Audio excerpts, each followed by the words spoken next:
दोस्तों, आज मैं आपको सुनाने जा रहा हूं एक ऐसी कहानी जो केवल भक्ति की नहीं बल्कि सच्चे प्रेम और समानता की मिसाल है। यह कहानी है चित्तौड़ की रानी झालीबाई की और उनके महान गुरु रविदास जी की। एक ऐसी रानी जिसने सोने चांदी से बने महलों को छोड़कर एक चर्मकार के चरणों में सच्चे ईश्वर को पाया। तो दोस्तों, दिल थाम लीजिए और डूब जाइए इस अद्भुत कथा में। बहुत समय पहले की बात है। राजपूताना की धरती पर वीरता, मर्यादा और धर्म का साम्राज्य था। चित्तौड़ की भूमि, जहां महाराणा का सिंहासन चमकता था, वहां रानी झाली का नाम श्रद्धा और सौंदर्य दोनों के लिए प्रसिद्ध था। वह न केवल रूपवान थी बल्कि बुद्धि, धर्म और करुणा की भी मूर्ति थी। उनके हृदय में भक्ति की पवित्र ज्योति जलती रहती थी, परंतु उनका मन हमेशा एक प्रश्न से घिरा रहता था। क्या ईश्वर केवल मंदिरों और मूर्तियों में बसता है या फिर वह हर जीव में समान रूप से विद्यमान है? इसी प्रश्न का उत्तर पाने की चाह में एक दिन रानी को खबर मिली कि काशी नगरी में एक ऐसे संत हैं जो सभी जातियों और धर्मों को समान दृष्टि से देखते हैं। उनका नाम है गुरु रविदास। कहते हैं कि उनके दरबार में ऊंच नीच का कोई भेद नहीं और हर आने वाला व्यक्ति एक ही प्रेम के सागर में डूब जाता है। रानी ने यह कथा सुनी तो उनके भीतर एक अग्नि जल उठी। उन्हें अपने जीवन में इस महापुरुष के दर्शन करने की तीव्र इच्छा हुई। राजकीय मर्यादा के अनुसार रानी यात्रा पर अकेली नहीं जा सकती थी। उन्होंने अपने सेवकों और कुछ विश्वसनीय सलाहकारों के साथ काशी की यात्रा का निश्चय किया।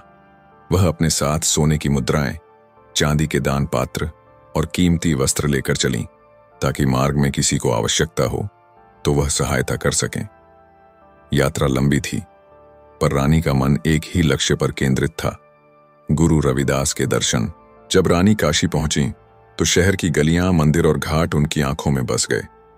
परंतु काशी के पंडित, जो वहां की धर्म परंपरा के रक्षक माने जाते थे, रानी के आगमन की खबर सुनते ही सक्रिय हो उठे। उनमें से कुछ ने रानी से भेंट की और बोले, रानी साहिबा, आपका स्वागत है। आप चित्तौड़ की रानी हैं। देवभूमि में आपका आगमन हुआ है। कृपया हमारे धर्मशाला में विश्राम करें। यह वही स्थान है जहां आपके पूर्वज भी रुका करते थे। रानी मुस्कुराईं और बोलीं, आपकी कृपा है, पर मैं यहां एक विशेष उद्देश्य से आई हूं। मुझे गुरु रविदास जी के दर्शन करने हैं। यह सुनते ही पंडितों के चेहरे पर चिंता की लकीरें उभर आईं। उनमें से एक बोला, रानी जी, आप क्या कह रही हैं? रविदास तो एक चर्मकार हैं। वह जूते बनाते हैं। उनकी जाति बहुत नीची है। उनके घर जाने से आपका कुल अपवित्र हो जाएगा। आप काशी आई हैं तो शिवालयों और विश्वनाथ मंदिर में पूजन करें, न कि किसी नीच के द्वार पर। रानी ने गंभीर स्वर में कहा, मुझे यह नहीं देखना कि उनका जन्म कहाँ हुआ। मैं तो यह देखना चाहती हूँ कि उनके भीतर भगवान किस रूप में बसते हैं। मैंने सुना है कि गुरु रविदास हर जीव में प्रभु का स्वरूप देखते हैं, तो मैं उसी सत्य की खोज में हूं। पंडितों ने बहुत समझाया, तरह तरह की बातें कहीं, यहां तक कि डराने की कोशिश भी की, पर रानी के कदम अडिग थे। उन्होंने कहा, मैंने मन बना लिया है। यदि वह व्यक्ति सच्चे अर्थों में भगवान का भक्त है तो मैं भी उनके चरणों में बैठना चाहती हूं। अंततः रानी अपने सेवकों के साथ गुरु रविदास के निवास की ओर चली। रास्ते में साधारण झोपड़ियां थीं, गलियां तंग थीं और मिट्टी की सुगंध फैली थी। वहीं एक छोटे से मंदिर नुमा घर के सामने भीड़ थी। कोई सिर झुका रहा था, कोई भजन गा रहा था। भीतर से एक मधुर स्वर सुनाई दे रहा था, ऊंचे महलों में जो बसते हैं, राम नाम बिन व्यर्थ उनके जीवन है। हम तो उसी प्रभु के चरणों में पड़े हैं जिसने चर्मकार के हृदय में भी दिव्यता भरी है। यह आवाज सुनकर रानी का मन जैसे किसी और लोक में पहुंच गया। वह धीरे धीरे आगे बढ़ी और गुरु रविदास के दर्शन किए। उनके मुख पर अपूर्व तेज था, न राजा का भय, न किसी जाति का अभिमान। वे साधारण वस्त्रों में थे, पर उनके शब्दों में इतनी शक्ति थी कि हर सुनने वाला स्वयं को भीतर तक बदलता हुआ महसूस करता। रानी आगे बढ़ी और विनम्र भाव से बोली, गुरुदेव, मुझे अपनी शरण में लें। मुझे सच्ची भक्ति का मार्ग दिखाइए। मैं महलों में रही, परंतु मन की शांति कभी न मिली। गुरु रविदास ने स्नेहपूर्वक कहा, बेटी, प्रभु की शरण सबके लिए खुली है। न कोई ऊंचा है, न कोई नीचा। जो हृदय से राम को पुकारता है, वही सच्चा भक्त है। रानी की आंखों से आंसू बह निकले। उन्होंने अपने साथ लाए सारे धन, आभूषण और वस्त्र गुरु के चरणों में रख दिए। बोली, अब मेरे जीवन का एक ही उद्देश्य है, प्रभु भक्ति। उस दिन से रानी झाली गुरु रविदास की शिष्या बन गई। वह उनके उपदेश सुनती, भजन करती और सच्चे प्रेम की अनुभूति में डूब जाती। रानी के भजन की मधुरता ऐसी थी कि कहते हैं, जब वह राम नाम जपती तो पक्षी भी अपनी उड़ान रोक लेते, पशु अपनी रंभाहट भूल जाते और वातावरण में एक अनोखी शांति छा जाती। इधर काशी के पंडितों को यह बात असहनीय लगी। उन्हें लगा कि यदि चित्तौड़ की रानी जैसी बड़ी हस्ती एक चर्मकार को गुरु मान लेगी तो उनकी प्रतिष्ठा घट जाएगी। वे रानी के विरुद्ध षड्यंत्र रचने लगे। उन्होंने चित्तौड़ लौटकर महाराणा के दरबार में जाकर शिकायत की, महाराज, आपकी रानी ने काशी में जाकर धर्म की मर्यादा तोड़ी है। उसने एक नीच जाति के व्यक्ति को गुरु माना है। यह अपमानजनक है और प्रजा को भ्रमित करने वाला कार्य है। यदि इसका प्रायश्चित नहीं हुआ तो देवता भी रुष्ट हो जाएंगे। महाराणा पहले तो चकित हुए, फिर क्रोधित हो उठे। उन्हें विश्वास नहीं हुआ कि उनकी रानी ऐसी बात कर सकती है। वह तुरंत महल पहुंचे जहां रानी राम नाम का भजन गा रही थीं। उनके चेहरे पर दिव्यता झलक रही थी। महाराणा ने कठोर स्वर में पूछा, क्या यह सच है कि तुमने एक चर्मकार को अपना गुरु माना है? रानी ने शांत भाव से उत्तर दिया, हां स्वामी, वह गुरु हैं, चर्मकार नहीं। उनके भीतर ईश्वर का प्रकाश है। मैंने उनकी चरण शरण इसलिए ली क्योंकि उन्होंने मुझे सिखाया कि भगवान जाति से नहीं, भक्ति से प्रसन्न होते हैं।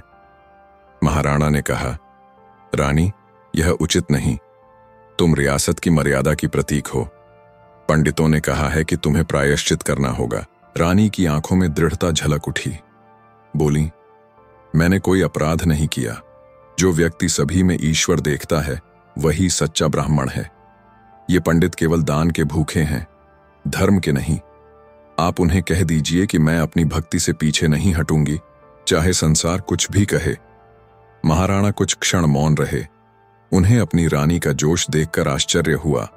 वह जानते थे कि रानी हठी नहीं, परंतु सच्चाई के लिए वह कभी पीछे नहीं हटती। धीरे धीरे उनका क्रोध शांत हो गया। उन्होंने रानी से कहा, यदि तुम इतनी श्रद्धा रखती हो तो मैं स्वयं उस व्यक्ति के दर्शन करना चाहता हूं, पर पहले इन पंडितों को तसल्ली देनी होगी। महाराणा ने पंडितों को बुलवाया और कहा, आप लोग केवल दान के कारण असंतुष्ट हैं, धर्म की बात पीछे रह गई है, परंतु मैं चाहता हूं कि सच्चाई सबके सामने आए। आप तैयार रहें, मैं गुरु रविदास जी को चित्तौड़ बुलाने जा रहा हूं। कुछ समय बाद महाराणा ने गुरु रविदास जी को संदेश भेजा, हे गुरु, मैं और मेरी रानी आपकी कृपा चाहते हैं। कृपया चित्तौड़ पधारें और अपने उपदेशों से हमें धन्य करें। गुरु रविदास ने सरलता से निमंत्रण स्वीकार किया। जब वे चित्तौड़ पहुंचे तो नगर के लोग उन्हें देखने उमड़ पड़े। उनके चरणों में रानी झुक गईं और महाराणा ने भी सम्मानपूर्वक उन्हें प्रणाम किया। महल में एक विशाल यज्ञ आयोजित किया गया। सभी पंडित, विद्वान और संत वहां उपस्थित थे। यज्ञ के बाद जब भोजन का समय आया तो महाराणा ने सभी को एक साथ पंक्ति में बैठाया। गुरु रविदास भी उन्हीं के साथ बैठ गए। परंतु ब्राह्मण पंडितों को यह नागवार गुजरा। वे बुदबुदाने लगे, हम उनके साथ एक पंक्ति में कैसे बैठ सकते हैं? इससे हमारा धर्म अपवित्र हो जाएगा। उनके कठोर शब्दों से वातावरण भारी हो गया। रानी का चेहरा उदास पड़ गया, पर गुरु रविदास शांत रहे। उनके होठों पर वही दिव्य मुस्कान थी। उन्होंने कहा, रानी, चिंता मत करो। जिन्हें अभी सत्य नहीं दिख रहा, एक दिन वही सत्य के आगे झुकेंगे। उन्हें पहले भोजन करा दो, मैं बाद में कर लूंगा। रानी का हृदय टूट गया। उसने सोचा, कैसे लोग हैं ये जो ईश्वर के सच्चे भक्त का अपमान कर रहे हैं। पर गुरु रविदास ने उसके मन की बात जान ली। बोले, क्रोध मत करो बेटी, यह संसार अज्ञान से भरा है। ईश्वर का प्रेम इन सबसे बड़ा है। फिर वही अद्भुत घटना घटी जिसने सबका जीवन बदल दिया।